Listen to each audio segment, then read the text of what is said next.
be deeper than my feet could ever wander, and my faith would be made stronger in the presence of my Savior. Spirit, lead me where my trust is without border.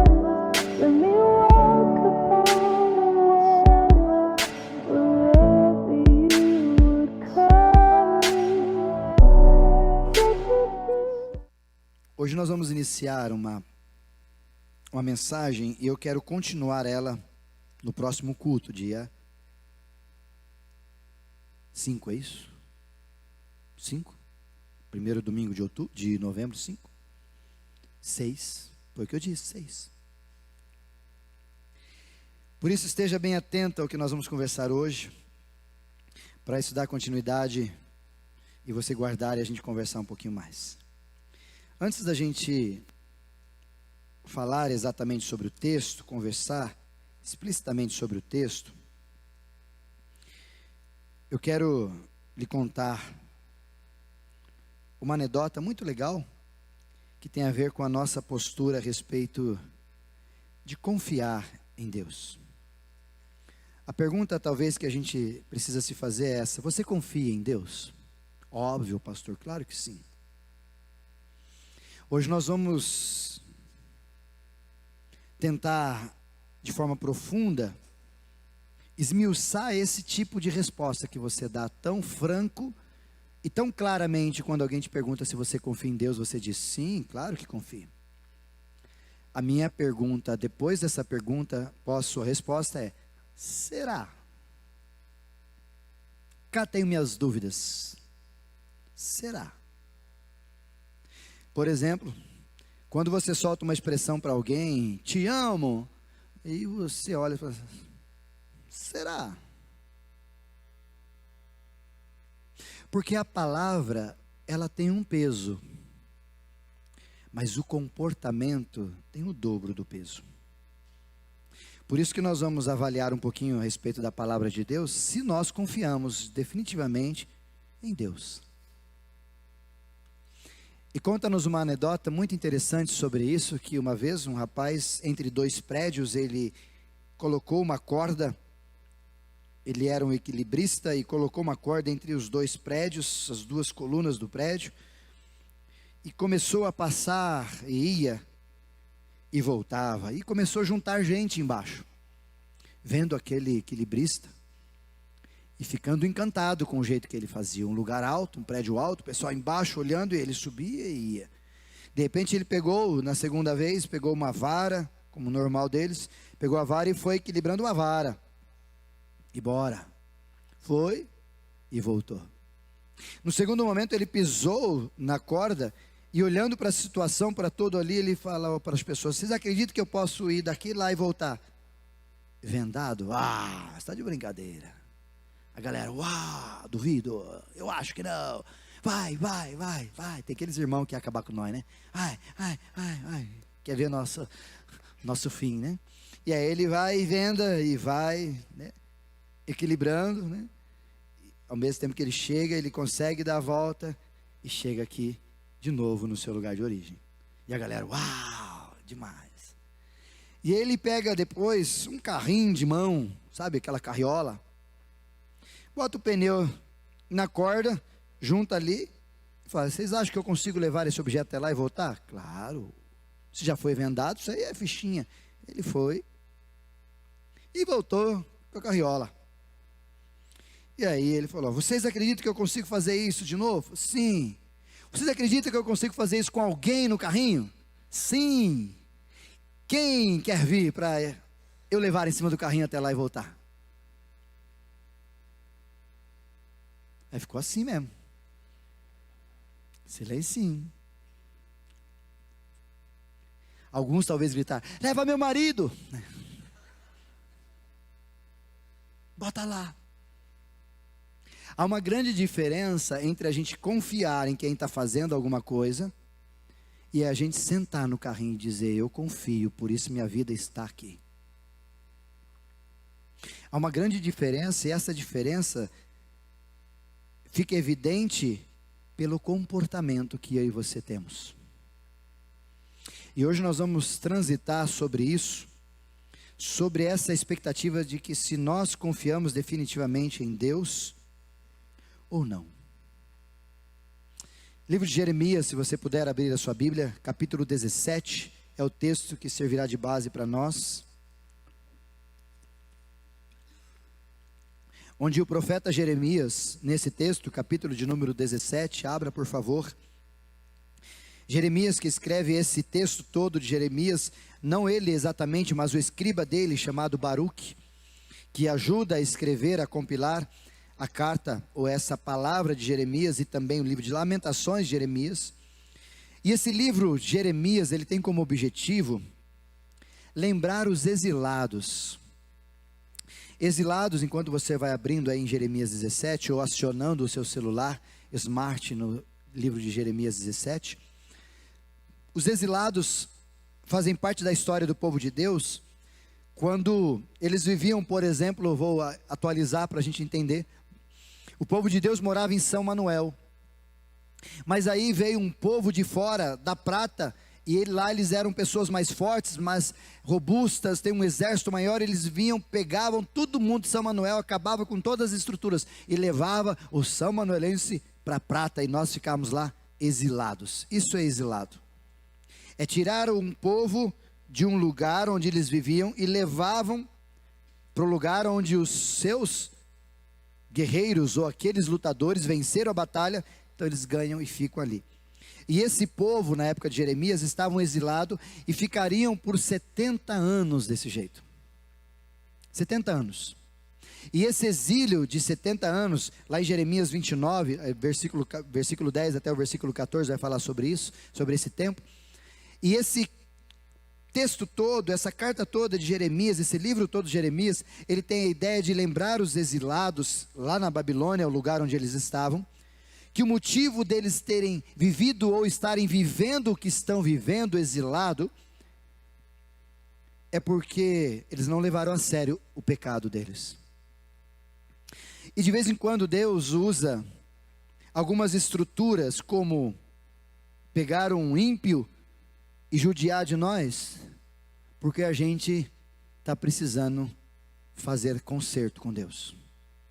E o povo babilônico era pior do que o povo de Israel, foi instrumento, Deus permitiu e eles vieram, acabaram com todo, com estrutura, pegaram todas as pessoas e levaram, e eles ficaram exilados lá.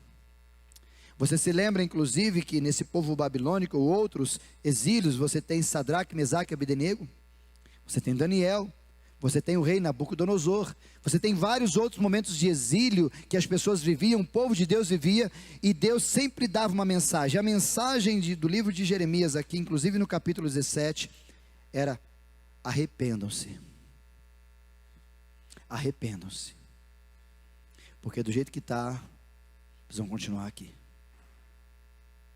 E a despeito disso, do texto específico que nós lemos, capítulo 17, que eu quero ler com você agora, que você já abriu, ele fala desse pecado, mas ele fala de um pecado a respeito de confiança.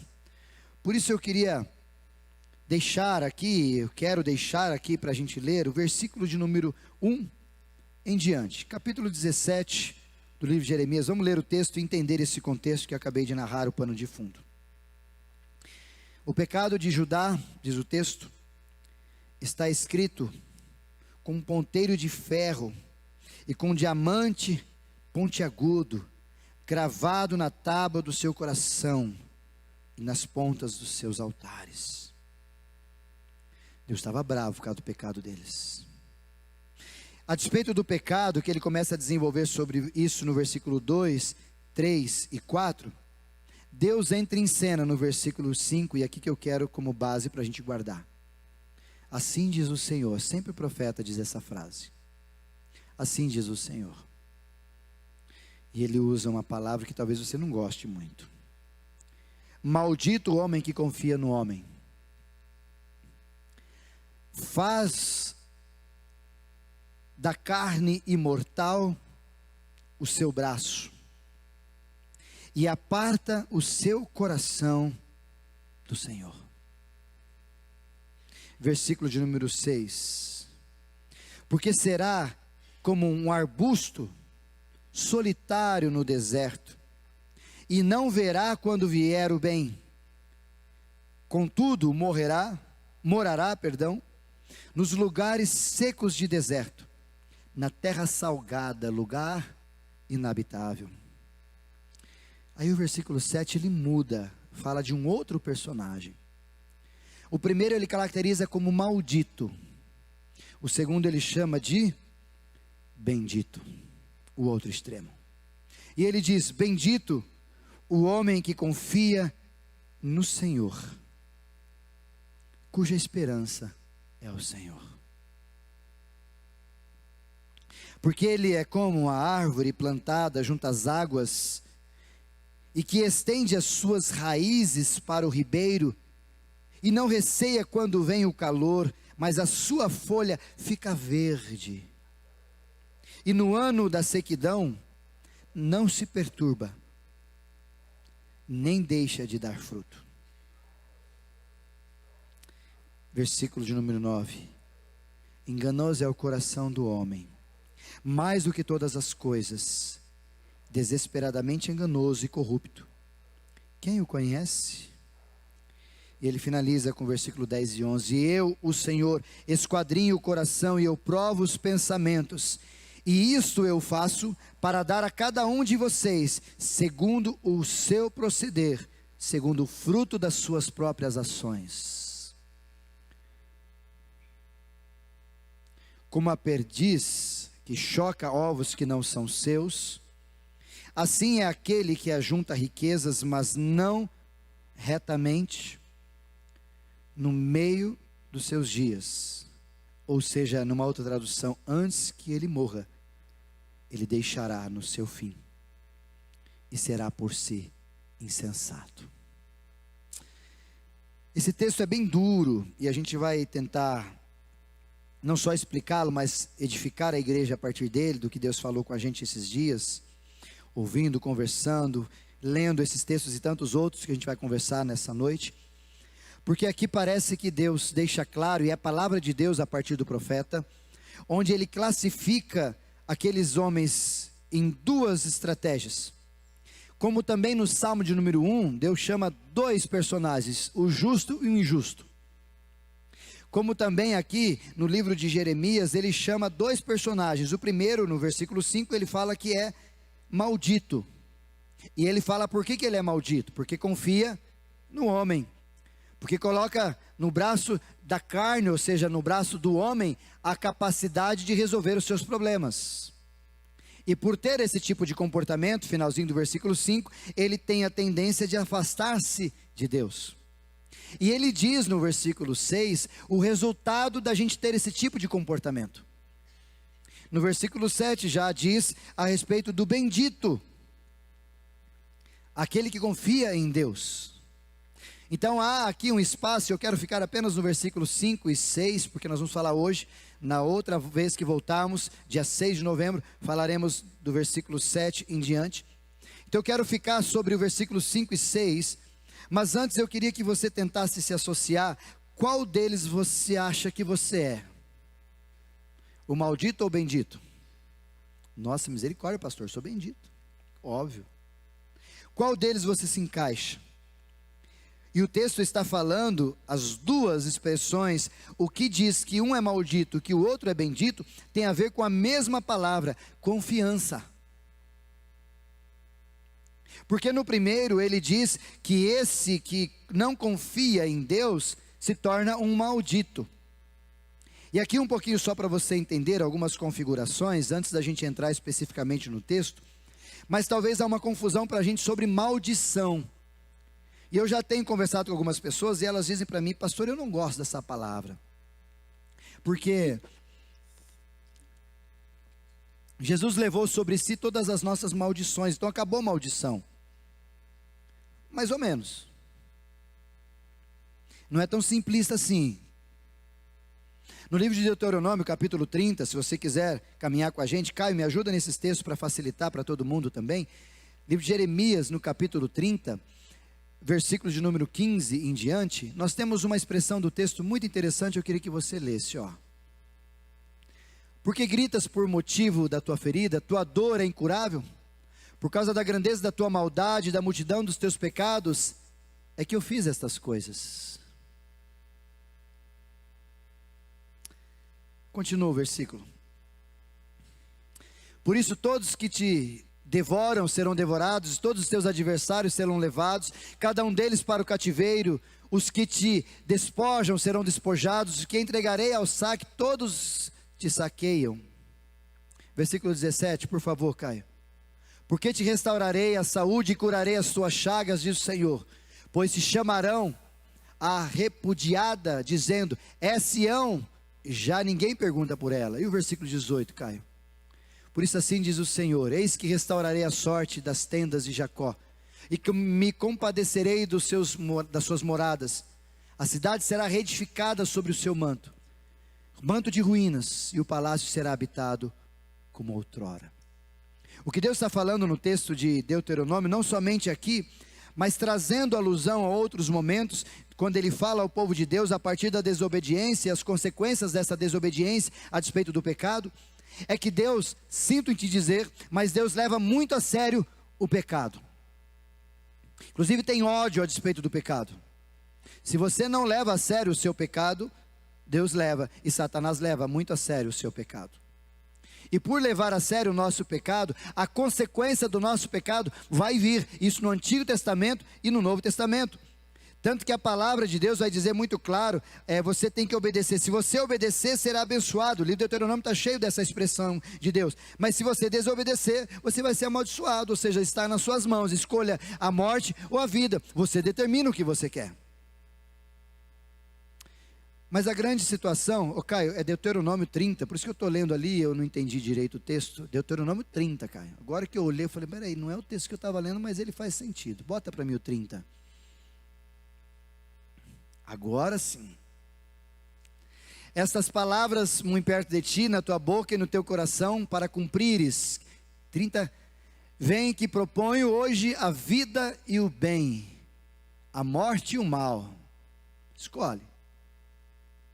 16, Caio, olha lá. Se guardares os mandamentos que hoje te ordeno, que ames a Deus, ao Senhor, o teu Deus, e andes nos seus caminhos, e guardes os seus mandamentos e os seus estatutos, os seus juízos, então viverás e multiplicarás, e o Senhor teu Deus te abençoará. Natural. Você tem opção de escolha. Se você escolhe desse lado, Deus vai cuidar de você, vai fortalecer, resultado da sua postura. Te abençoará na terra a qual possas para lá possuí-la. Passa mais uma. Porém, se o teu coração se desviar e não quiseres dar ouvidos, e fores seduzido, e te inclinares a outros deuses, e os servires, como a gente falou ontem, possessão ideológica, então hoje te declaro que certamente perecerás. Não perecerás logo, não permanecerás, longo tempo na terra a qual vais, passando o Jordão para possuires. Uma outra tradução, talvez Jesus, o próprio Deus está dizendo para nós, a partir de Moisés em Deuteronômio, eu tenho opção para você, se você escolher isso vai acontecer como resultado. Mas se você não escolher isso, você tem também uma outra opção, essa. Se você quiser escolher isso, você também tem resultados. E isso tem a ver, Gálatas 3, Caio, por favor, coloque o texto Gálatas 3, agora, por favor, exato, versículo 13, Caio. Olha o que diz esse texto, Cristo nos resgatou da maldição da lei, fazendo-se ele próprio maldição em nosso lugar, porque está escrito, maldito todo aquele que foi pendurado no madeiro. Verdade, o texto está dizendo que Jesus levou sobre si as nossas maldições, para que a bênção de Abraão chegasse aos gentios, em Jesus Cristo, a fim de que recebêssemos pela fé o Espírito prometido. E isso é verdade. Quando Jesus morreu na cruz, ele tirou de nós toda a possibilidade de maldição que tinha a ver com a desobediência. Ou seja, se você obedecesse a Deus, você tinha um caminho, se você desobedecesse a Deus, você tinha outro caminho. Mas quando Jesus vem, essa maldição da desobediência, ela é colocada em claridade, dizendo, ó, Jesus veio para te dar a possibilidade de você não escolher o outro lado onde você se desvia de Deus. Só que continua situações, tanto que continua situações dessas, a respeito da maldição, desse propósito, como por exemplo alguns outros textos que eu quero que você leia comigo. Hebreus capítulo 6, versículo 7, Caio, por favor, olha o que diz Hebreus 6, 7, porque a terra que observa a chuva, que frequentemente cai sobre ela, e produz erva, está falando de terra, guarde isso, erva útil para aqueles por quem é também cultivada, recebe bênção da parte de Deus, versículo 8, mas se produz espinhos e abrolhos é rejeitada, e perto está da maldição, e o seu fim será ser queimado. Não se queima a terra. Se você ler o contexto todo de Hebreus, ele está falando sobre gente, sobre cristãos, sobre eu e você, pessoas que caminham com Deus, mas que muitas vezes, inclusive, volta o versículo 7, cai numa tradução para você entender melhor, ele está dizendo, porque a terra que observa a chuva, que frequentemente cai sobre ela, está falando de nós, aquilo que Deus sempre abençoa e produz em nós, que produz erva útil para aqueles com quem é, também cultiva aquilo que recebe. Então ele está dizendo para nós, depois você lê Hebreus, todo o capítulo para você entender, a partir do versículo 1 até o 9, e você vai compreender que ele está falando da santidade, está falando de espiritualidade, está falando de relacionamento meu e seu com Deus. E a despeito desse relacionamento, ele está dizendo, se você recebe tudo aquilo que vem, a chuva que está aí, mas você não cultiva, não mexe, você é aquele improdutivo, e por ser improdutivo, você vai estar se aproximando da maldição. Isso está no Novo Testamento. O que mais uma vez Deus está dizendo, Romanos capítulo 1, versículo de número 18, Caio, por favor, nós não vamos entrar nesse texto completo, mas Romanos capítulo de número 1, versículo 18, ele vai falar sobre a ira de Deus, se revela do céu contra toda a impiedade e perversão dos homens que detêm a verdade pela injustiça. Ou seja, o livro de Romanos capítulo 1 vai falar até o versículo 32, você guarde, na ideia de que eles estão mudando as coisas. Versículo 21, Caio, olha lá. Porquanto, tendo conhecimento de Deus, não glorificaram como Deus, nem lhe deram graças, antes tornaram-se nulos os seus próprios raciocínios, obscurecendo-lhes o coração insensato. 22, Caio, continua comigo. Inculcando-se por sábios, tornaram-se loucos. Continua para mim, Caio. E mudaram a glória de Deus incorruptível em semelhança à imagem incorruptível, bem como de aves, quadrúpedes e répteis. Agora presta atenção no 24. Por isso Deus os entregou a tais homens à imundícia, pela concupiscência do seu próprio coração, para desonrar o seu corpo entre si. O que o texto está dizendo de Romanos é que Deus, por causa da sua ira, da gente olhar para a situação, da gente deixar de glorificar a Deus, mesmo conhecendo, Deus disse literalmente, esse texto está dizendo que Deus o entregou, Deus disse assim, ó, tá bom, faz o que tiver no teu coração. Irmãos, quando Deus libera a gente fazer o que o nosso coração quer, nós estamos perdidos. Quando a gente se submeter à vontade do nosso próprio coração, tão somente, nós vamos nos enganar, nós vamos nos frustrar, nós vamos inverter as ordens. E foi aí que aconteceu a partir do versículo 24, depois você lê melhor na sua casa, e você vai perceber as situações quando há escolha, e quando você frustra tanto o céu, a agenda do céu, as situações, como cristão inclusive, e Deus diz, meu querido, como é que você quer que eu faça se você está escolhendo outros lugares? Se você está fazendo algumas escolhas totalmente fora do padrão. E o último texto para você entender desse conceito é Gálatas, o mesmo Gálatas capítulo 6, versículo 3, mas Gálatas capítulo 6, versículo 7, um texto bem conhecido. E ele começa uma das poucas vezes dizendo assim, não vos enganeis, de Deus você não consegue zombar. Uma outra tradução está dizendo, fique atento, Deus sabe de tudo. Aquilo que você semeia, você também vai colher. Então não ache que porque Deus é bom, você planta alho e vai colher laranja. Não vai colher laranja. Não acho que porque Deus é bom, e Ele não está falando da bondade de Deus, está falando da justiça de Deus, que se você fizer coisas horríveis, lá na frente, não, mas tem gente que é mais horrível do que eu. É verdade. Mas tem gente que está passando por momentos maravilhosos e é ruim demais. É verdade, na hora certa vai vir a dele. Fique em paz, a conta chega.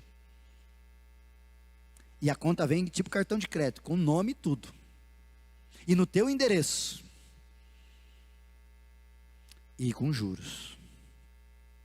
De Deus não se zomba. Não ache que lidar com Deus é brincadeira. Aquilo que você faz, você vai colher. E a despeito de tudo isso, a gente tem essa ideia de colher bênção ou colher maldição. E o colher bênção ou maldição estão a despeito daquilo que você decide, as suas decisões, as suas escolhas. Não tem outro jeito. Se você não quer cuidar da sua saúde, se prepare para daqui a uns dias começar a sentir dores. E talvez a gente faz isso. Eu preciso orar para Deus tirar essas dores. Não, você precisava ter pensado no que o pastor falou há muitos anos atrás e você começado a se exercitar, para você não ter essas dores hoje.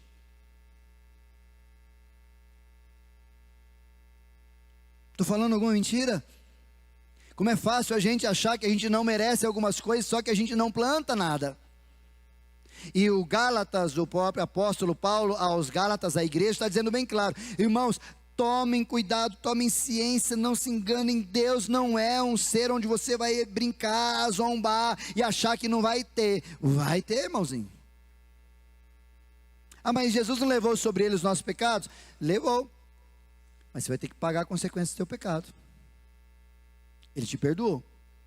A diferença está em que quando passares por esse trânsito terrível, por causa da colheita que você está tendo, de não ter pensado em semear do jeito certo, Deus estará contigo para te ajudar a passar por isso. Mas vai ter que passar.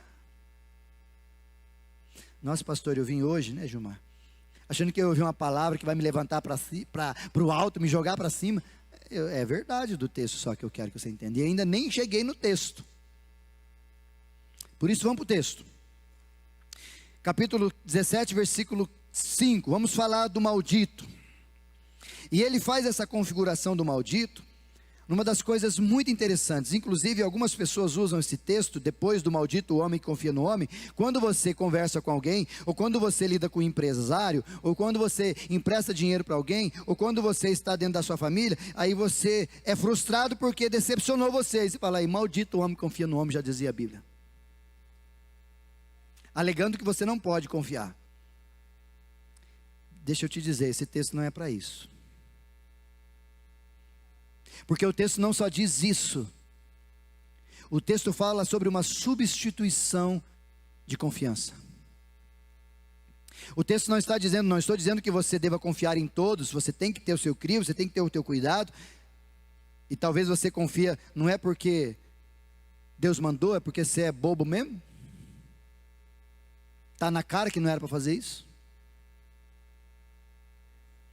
Mas quando o texto olha para nós, a gente percebe algumas posturas. Olha o que diz o texto. Quando ele confia no homem e não em Deus, o que acontece? Primeiro, olha o que diz o texto ali. Maldito o homem que confia no homem, que faz da sua carne mortal o seu braço. Ou seja, aquele que usa da sua ideia de confiança, colocando no braço. E segunda ideia, aquele que começa a confiar no homem, ele começa a se afastar de Deus. Então a ideia do primeiro que eu quero que você guarde nesse contexto é essa troca. É que antes eu confiava em Deus, essa substituição. Hoje eu não confio em Deus, eu confio em alguém. E às vezes esse alguém não é nenhum outro, esse alguém sou eu. O coach, a expressão de coach, muitas vezes equivocadas, não que isso não seja bom para as suas áreas, mas às vezes a expressão entrando na igreja, às vezes, confie em você, o poder está dentro de você, você é bom, você é demais, você é ótimo. Isso não é verdade. Isso talvez vai fazer com que você acredite tanto em você, que você acha que tudo que você é e conquistou, é porque você é bom, porque o teu braço, o mortal, foi que conquistou. Isso não é verdade. Porque se Deus fizer assim, acabou. E o que o texto está querendo ensinar a mim e a você sobre essa questão de crer no nosso braço mortal, ou às vezes se apartar de Deus, que é o resultado disso, é que nós substituímos a nossa confiança, e isso é muito normal. Vou te dar um exemplo. Quando você não tinha seguro no seu carro, ou andava de carro velho, antes da gente sair para uma viagem, a gente orava: cuida de nós, Jesus, que esse pneu careca não encontre um prego, né? Que o combustível dê, Jesus, que eu não tenho dinheiro para voltar. E pensava, e orava, fazia detalhes. Uma vez eu viajei com meu pai, eu me lembro, era numa Brasília, e indo para o centro de Londrina, estourou o cabo da Brasília. E vocês sabem, quem conhece Brasiliana, o motor fica dentro, atrás. Paramos ali no meio que dava, tinha uma luva lá, juntei a mão na luva, tirei o cabo e fui lá no banco de trás, meu pai dirigindo e eu lá atrás. Pai, fez na doideira. Aí de vez em quando ele ia apertar o pé na embreagem, e eu errava o tempo, ele apertava a embreagem, nossa, eu já estava prevendo que eu seria um brincadeira.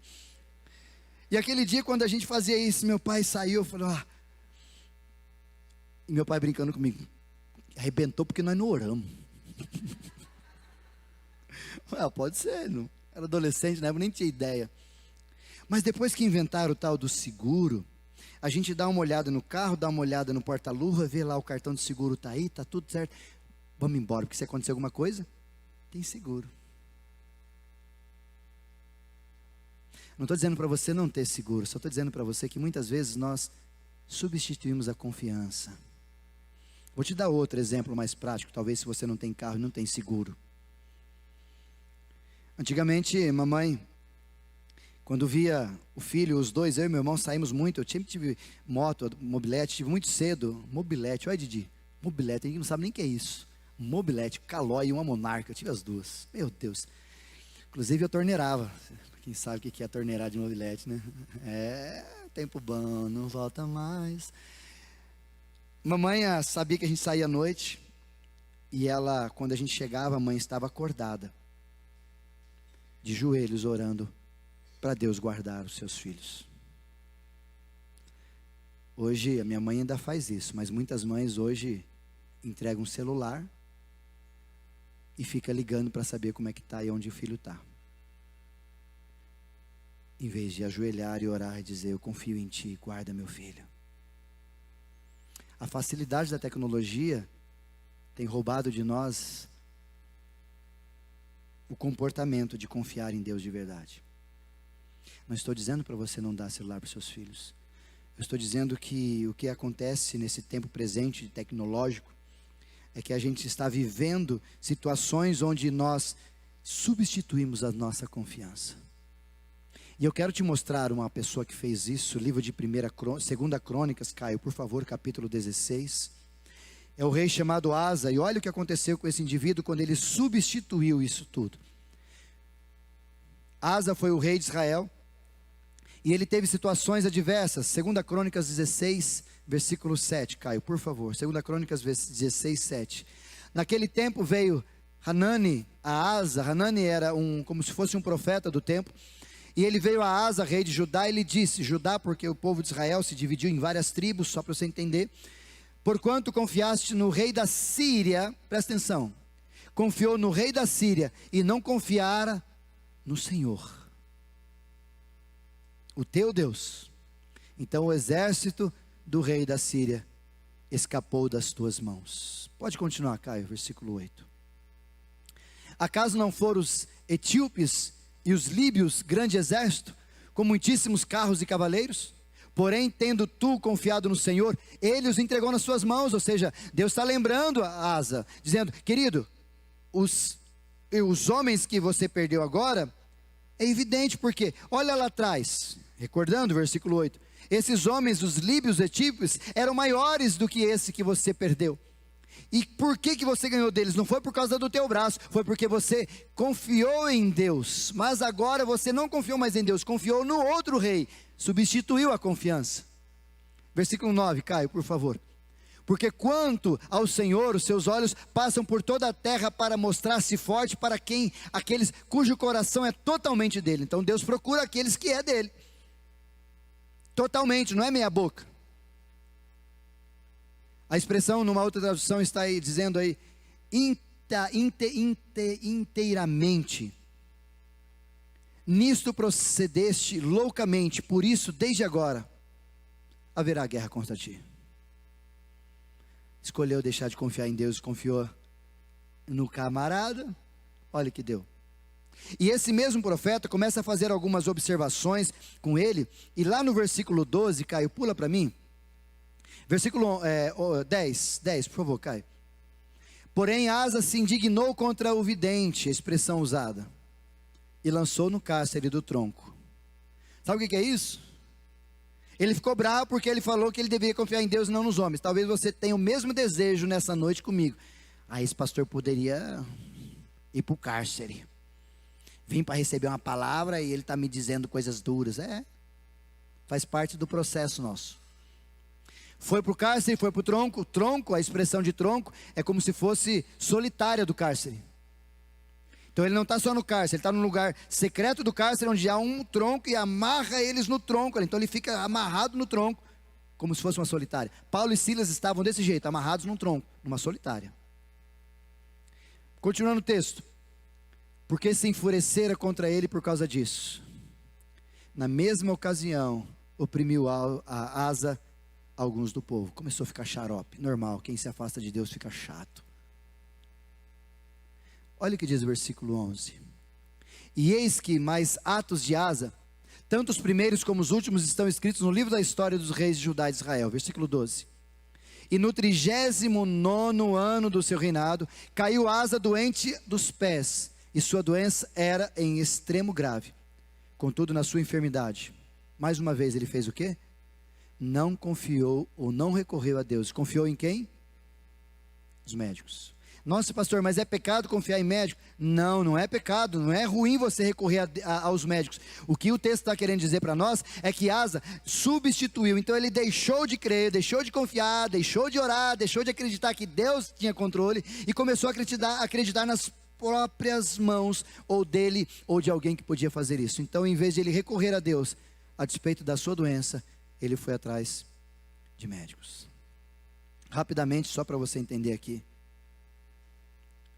Você confia em Deus quando as coisas saem do prumo e você precisa ir no médico? Essa semana eu fui no médico orar com meu querido Joel. Lembra, Joel? Fomos lá orar, já está bem, 0 bala. Fui dia desses orar com meu querido Henrique lá também no hospital.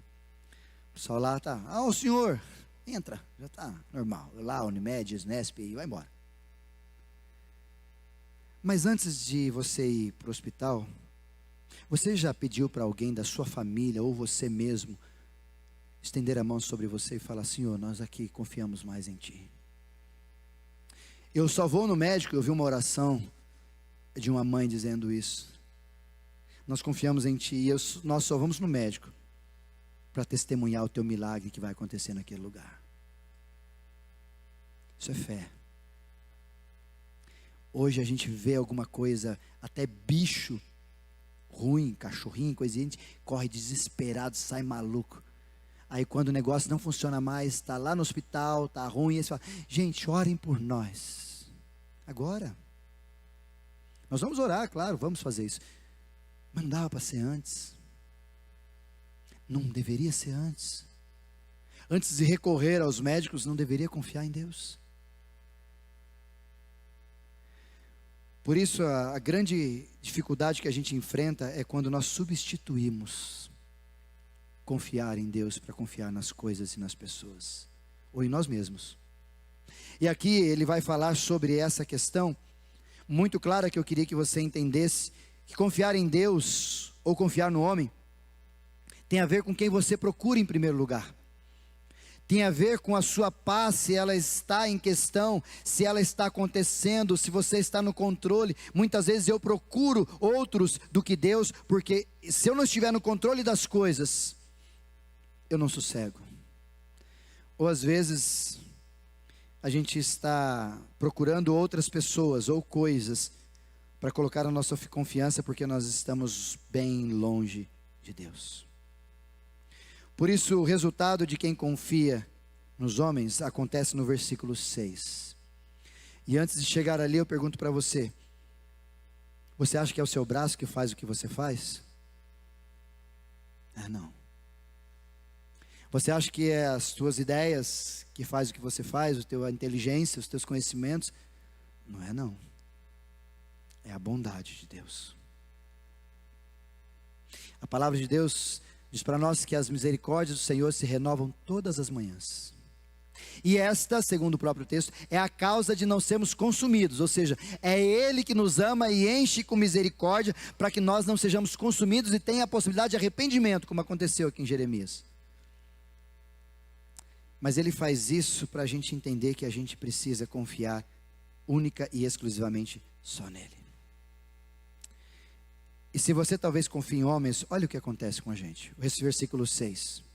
Porque esse que confia em homem, será como? Ou seja, o resultado de confiar em homens, resultado de achar que teu braço resultado de se afastar de Deus. Ele chama essas pessoas de um arbusto solitário. Ele chama essas pessoas de tarmagueira. É uma planta, é uma árvore pequena que fica no deserto, seca, feinha. E o que ele está ensinando é que a gente vai viver esse tipo de situação na nossa vida. E olha o que diz o versículo 6, eu quero ler com você. Porque será como um arbusto solitário no deserto, que não verá quando vier o bem, antes morará nos lugares secos do deserto, e na terra salgada e inabitável. 3 coisas que aqui a gente passa, eu quero que você guarde e aprenda como é ruim o resultado, a maldição está aí, consequência de você confiar nos homens ou nas coisas e não confiar em Deus, substituir. A primeira que ele diz, sofrerá solidão. Porque essa árvore, ela vive num deserto, vive só, não precisa de mais nada. Esse arbusto, ele é seco. E essa solidão que ele está dizendo aqui, é uma solidão que nem mesmo em meio à multidão que você viva, você vai continuar só. Já teve essa sensação assim? De que está no meio de gente, inclusive dentro de uma igreja, mas você vive a solidão? Esse é o resultado, uma sensação de abandono, uma sensação de que Deus tem esquecido da gente. É esse tipo de atitude que vai proceder a sua vida, que vai como resultado você colher, quando você confiar nos homens e deixar de confiar em Deus. Vai começar a viver solidões. Palavra de Deus, livro de Salmo, capítulo 27, versículo 10, vai dizer: ainda que o meu pai, ainda que o seu pai, ainda que o pai e a mãe abandone, Deus jamais lhe abandonará. Ou seja, Deus não tem prazer em deixar você em solidão, mas é resultado de você deixar de confiar nele e abandoná-lo e se afastar dele. O livro de Isaías também vai dizer sobre isso, capítulo 49, versículo 15, que Deus não se esquece de nenhum dos seus, e não se esquecerá de mim ou de você. A palavra de Deus também no livro de Hebreus, capítulo de número 13, a partir do versículo 5 e 6. Caio, coloca esse texto para a gente ler. Hebreus capítulo 13, versículos 5 e 6. Olha o que diz esse texto, por favor. Seja a vossa vida sem avareza, contentai-vos com as coisas que tendes, porque ele tem dito: de maneira alguma te deixarei, nunca jamais te abandonarei. Pastor, mas então por que eu estou tendo esse sentimento de solidão? Talvez porque olha para o retrovisor da vida, você tem confiado no teu braço, você tem buscado recurso pelo teu controle, você tem ficado desesperado e tomado atitudes, e você por causa disso se distanciou de Deus, e a solidão é algo inevitável para quem está assim. O segundo caminho que o mesmo texto nos mostra, que além de sofrer solidão, é não enxergar o bem. Olha o que diz o restante do texto: não verá quando vier o bem. O que Jeremias está dizendo para a gente nesse segundo ponto, é que a gente não consegue, quando a gente vive assim, longe de Deus e confiando nas nossas próprias ideias e pensamentos e força do braço, a gente não consegue enxergar as coisas boas que a vida está dando para a gente. A gente começa a viver como pessimistas, pessoas que não conseguem enxergar nada de bom do que está acontecendo. Como um dia desses, conversando com uma pessoa numa visita, ela disse para mim, falando sobre as coisas: estou ruim, tá doendo. Viu, mas dá uma olhada, você tem 2 pernas. Dá uma olhada, você tem 2 braços, você pode andar, você pode fazer o que você está fazendo. Tem gente que nem isso consegue. Para de olhar com pessimismo para a vida. Mas infelizmente, quando a gente se afasta de Deus, quando a gente faz as coisas pela nossa própria força, a gente vai se decepcionar, naturalmente. E aí você vai ficar cego e não enxergar o que está acontecendo ao seu redor. Talvez você vai ser chamado ou ser impelido pela inveja. E como aconteceu no povo do Egito, tudo é ruim. E o resultado disso é murmuração. Tu vai se tornar um cabra chato, uma mulher xarope que só murmura. De tudo e de todos. Nossa, pastor, eu murmuro e não sabia. Tu murmura porque tu está na força do braço, é isso que diz o texto. E é engraçado que o povo do Êxodo, lá no povo do Egito, quando Deus tira através de Moisés esse povo, eles chegam no mar, primeira coisa que eles fazem, por quê? Estão longe de Deus, acho que é eles que saíram de lá por força própria, começam a quê? A murmurar. Poxa, vocês não acabaram de ver que Deus tirou vocês da mão do Egito? Não, mas trouxe nós para cá, nós vamos morrer agora aqui, tudo. Reclama, Deus vai lá e abre, e o pessoal passa. E aí não bastasse ver a manifestação da glória de Deus no milagre sobrenatural, e aquela nuvem, aquela coluna de fogo, guiando eles, de repente eles ficam bravos, porque nós estamos com fome, tirou de nós de lá que tinha carne, mas nós morrer aqui no deserto, miserável. Olha, povo chato. Por que é chato? Porque está longe de Deus, lembre-se disso. Uma vez eu disse para uma pessoa, ela estava chata demais comigo, eu falei, está precisando voltar para pai, né? E aí de repente Deus dá cordenizes, Deus faz do céu brotar maná, Deus faz milagres, e eles começam a comer, começam a se fartar, de repente eles vão para outro lugar e reclamam de novo, não tem água.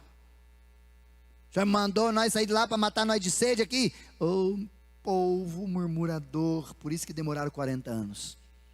E aí Deus vai lá e permite que Moisés toque, mas ele bateu, enfim, outro dia a gente fala disso, na pedra e a água sai. Tá bom, gente, toma água. Ou seja, o povo sempre murmurando. E sabe por que eles murmuravam? Porque não importa o que Deus fizesse, os olhos de quem acha que tudo é pela tua mão, não conseguem enxergar as coisas boas que Deus faz. Por isso, talvez você tenha tido posturas que provocam que você não confie em Deus, que faz com que você não consiga enxergar que Deus tem trabalhado a seu favor e você não está percebendo. Deus está cuidando de você e você não está vendo. Talvez é porque eu e você estamos bem longe de Deus. E a terceira que ele coloca aqui tem a ver exatamente com viver uma vida seca e inabitável, salgada. E aqui entra na terceira postura que quem confia no seu próprio braço, confia no homem, em si mesmo, e se afasta de Deus, começa a viver uma vida amargurada. Falei com uma pessoa essa semana sobre mágoa. Sabe o que é mágoa? É uma má água. É uma água ruim que você não quer tomar, mas que muitas vezes eu e você produzimos dentro de nós e deixamos ali. E todos os canos que estão dentro dessa caixa d'água, Isaías, que tem uma má água dentro dele, todos os canos que saem dele vão jorrar má água. Água contaminada. Por isso que é tão importante você entender as suas emoções. E até falei para essa pessoa, quando falava sobre isso, eu disse para ele: se você visse alguém, a gente tem uma caixa d'água aqui atrás da igreja, gigante caixa d'água aqui, por causa dos bombeiros. Se você vê alguém ali fazendo um xixi na caixa d'água de 10 mil litros, não sei quantos litros tem, 10 mil litros, por exemplo, xixizinho de 50 ml. Relaxa, irmão, bora, vamos tomar, que não vai fazer diferença. Você tomaria água depois de ver? Misericórdia, troca essa água. Você não toma, mas você se permite que uma pequena má água transborde dentro da sua água e faz você soltar pelos canos da vida, palavra, olhar, vida e etc. Mágoa. E aí você fica, como ele está dizendo aqui, uma pessoa amargurada, uma pessoa seca, uma pessoa sem raiz, uma pessoa salgada, emocionalmente terrível de se lidar. Por que a gente vive assim? Porque a gente não se rende, não confia, não se entrega, acha que a gente faz coisa pelo nosso braço. Por isso, para a gente concluir, depois nós vamos falar sobre o bendito, na outra semana, que 15 dias. Mas antes é sobre o maldito.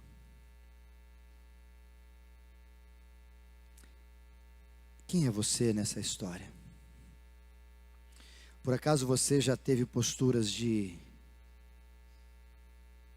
substituir? Em vez de crer em Deus, crer nas suas próprias mãos? Como nós estamos vivendo nessa política, em vez de você crer em Deus e confiar em Deus e orar, você está achando que alguém vai salvar o Brasil? Ou talvez quando você doente que está, ou enfermo, ou perturbado com essas situações que estão alojando a tua enfermidade, você está gastando mais tempo ouvindo, lendo na internet o que aquele sintoma, o que o médico disse é verdade ou é mentira, ou algo assim, do que você dobrar o seu joelho e falar: Senhor, meu futuro está nas tuas mãos, tu diriges o meu viver. Qual tem sido o teu comportamento? Tu é capaz de subir na carriola? Ou você só acredita porque ele está fazendo, mas quando tem a ver com você não faz sentido? Quem é você? Espero que você não seja o maldito, seja o bendito. Mas para a gente aprender a não ser um maldito, a gente tem que saber o que é um maldito. E maldito, finalizando, para o nosso ouvir, refletir e agir, é todo aquele que confia, substitui confiar em Deus como Asa fez e começa a confiar em si mesmo. Não no outro homem, mas em si mesmo, na força do seu braço. E por resultado disso começa a se afastar de Deus, porque ele diz no seu coração, perturbado e enganoso: não preciso de Deus mais, tenho dinheiro. Não preciso de Deus mais, minha vida está boa. Não preciso de Deus mais, estou com saúde, faço academia, estou bem.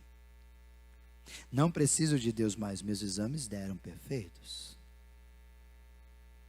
Se você é esse, sinto em te dizer, mas você vai ter resultados na sua vida como um arbusto, no deserto. Você vai ser arrolado, associado, acometido por uma solidão que você não vai ter como sair dela se não for por Jesus. Que você vai começar a viver coisas terríveis que você não consegue enxergar nada de bom na vida de ninguém, muito menos na sua. E o que vai te sobrar é gesto de murmuração. E você vai se tornar uma pessoa tão ruim, tão amargurada, que as pessoas vão ficar longe de você. Vão se afastar de você. É isso que uma pessoa amargurada faz com a gente. Empurra a gente para longe. Por isso, para você ouvir, refletir e agir, pense nisso. Toda escolha tem um resultado. Não queira fugir da escolha. Muito menos achar que não vai ter resultado.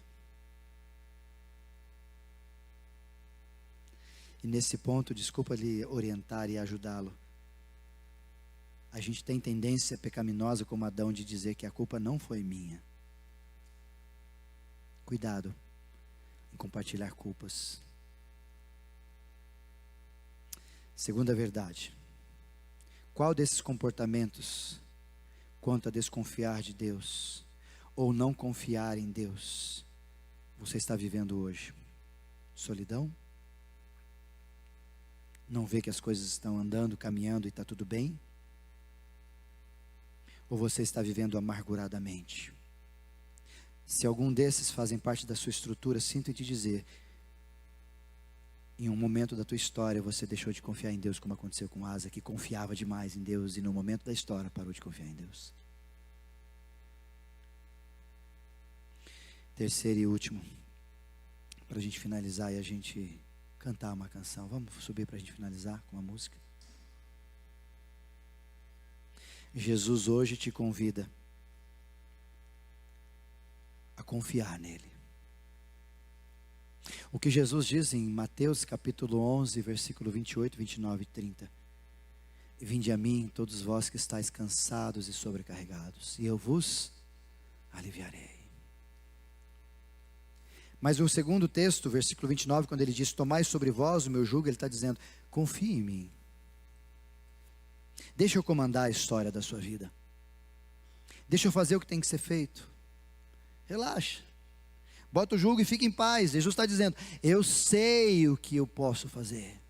Fique em paz. Por isso que a única pessoa que vai fazer você de maldito virar bendito é Jesus de Nazaré. Como nós falamos ontem sobre possessão demoníaca e possessão ideológica, a única pessoa que livra a gente de uma possessão é Jesus. E Jesus faz isso porque Ele livra a gente e coloca em nós uma nova realidade, uma nova vida, uma nova estrutura, que é o Espírito Santo que começa a habitar na gente. E aí Ele vai sussurrar ao meu ouvido e ao teu ouvido, relaxa, descansa, todas as coisas promovidas aqui, cooperam para o teu bem, fique em paz. Por isso que Jesus diz no 29, tomai sobre vós o meu jugo, e aprendam de mim que sou manso. Ou seja, a gente tem que ser reensinado. Não acho que é do seu jeito você não vai a lugar nenhum. É do jeito de Jesus. Caso contrário, tu vai ficar sofrendo e vai ter um rótulo maldito. Pergunto para você, quem você é nessa história? Feche os olhos.